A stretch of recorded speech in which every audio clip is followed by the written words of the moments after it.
Hey guys, I thought I would show you my approach to Ancient Inheritance.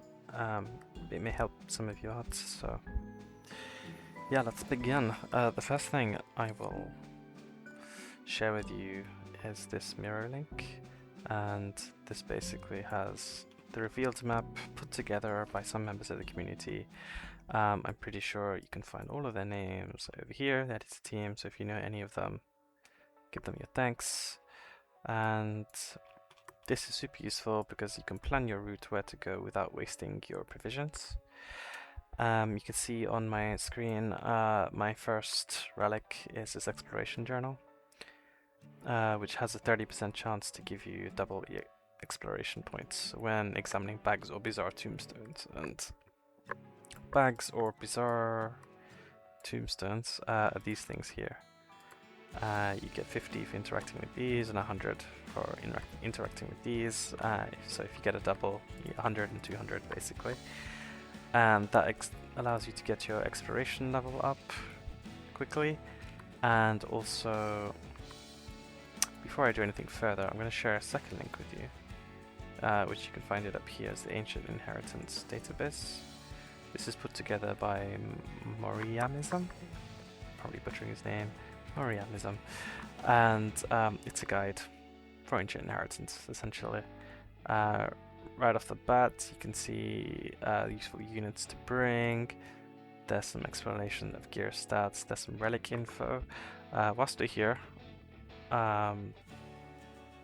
actually says the exploration journal is probably the one that's worth taking, the best starter relic. So there you go. It's not just me.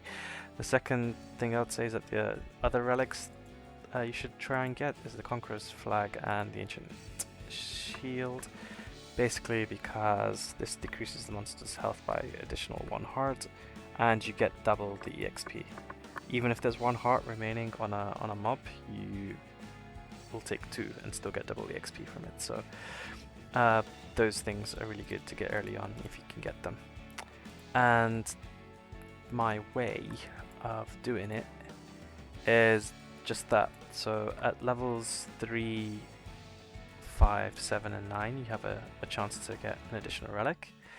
So right off the bat, before even fighting anything, I plan my routes to take all of these things to interact. I'm building a light team to hit the Dark Prongo, so I'm heading down to this area. If you're not building a light team, you do a dark team up here. If you're building a water team up here, and etc, etc. But basically, I'm hitting every single one of these as I can as I navigate to this area. The other thing that I'm doing is that I don't actually hit any low-level mobs. I hit the strongest mobs straight away. And this is what I do. If everyone in the guild is doing it, you're probably gonna find it a hard time of doing it, so keep that to yourself, I guess. But yeah, if I just play through, I'll try to record my Ancient Inheritance every day. Here I'm just looking at the roster, so I can see what people are building. Not many people have started AI yet, so... And I know many people are not building a light team anyway, so it's all on me. So yeah, I'm building straight, going for all of these things. I got a double EXP from this one. I'm level 2 immediately. You get provisions every time you level up as well. Here I become level 3. And I get a choice of getting additional relic. And the best one for me in this case is this Broken Arrow one. If you use 3 or more classes, you get an increased Thunderous Blessing effect, which means you have increased damage dealt, which is really useful for bosses, which is what I'm doing. So that's the one I end up going for. Then I just keep continuing, running all the way down here. Maybe I can put the map on screen. And I am heading down here. I'm over here, so I'm taking all these things. Here I get to level 4. And then I interact there, interact with this thing, and then one more. Oh, here I'm just checking the... Actually, if I pause on that, that's actually quite a useful screen. So yeah, this is the exploration level effects and what you get with each level up, how many provisions you get daily. So if you level up, you get more provisions. You also get to have more heroes. You also get bonus provisions as you level up as well. And then here, as I've said, on every odd number, you get an additional relic. And it's really makes battling a lot easier. So here I'm just getting, I got to level 5 now. I didn't get my Conqueror's Flag or my shield, Ancient Shield, but this seemed like a pretty good choice for interacting with things within my ability range, so I don't have to walk up to their faces to punch them. I can do it from a distance.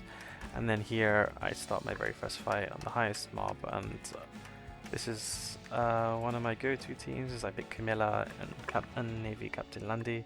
Sometimes that's enough, but I'm bringing a Healy here just in case. But it is possible to just use those 2 heroes to solo the entire thing, but you can get unlucky. But here this is pretty safe, and I'm no trouble here whatsoever.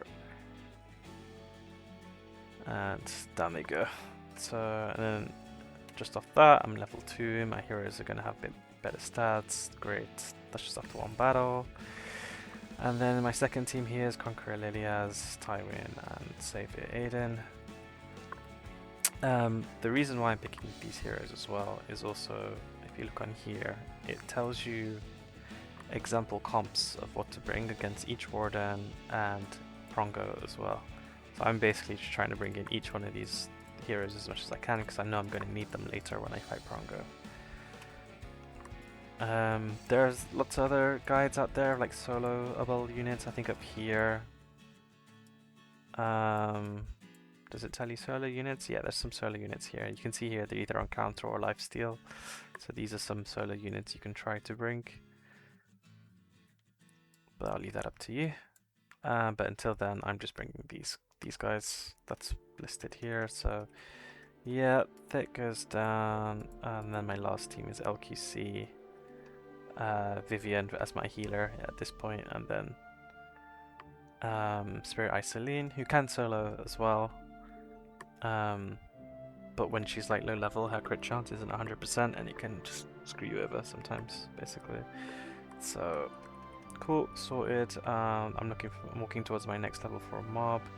There's a rest area here, I might as well use it. And yeah, here I've got I'm using a dual hero, so Lionheart Semir and then Aether just to heal up just in case. And Lionheart Semir will do Lionheart Semir things against counter units, so that was all good. Later on I use Sea Phantom Politis and Bellona. You might be asking why I'm bringing these units, they're not light units. It's because later on I might have to hit the Dark Prongo as well, so effectively I have a second team. I'm building the second team here just in case later on I need to help out and kill Dark Prongo, which is what I usually do in my guild anyway. So yeah, I've actually got Sea Phantom Politis on a Bloodstone I think here, just so she stays alive, because she gets hit and she gets in trouble. Here I tried to solo it with Kayron, he just didn't quite have enough juice. And then at the end, I bring Kayron with a healer, and then just Mediatic Heroic as well. And again, it's because he's a Prongo character.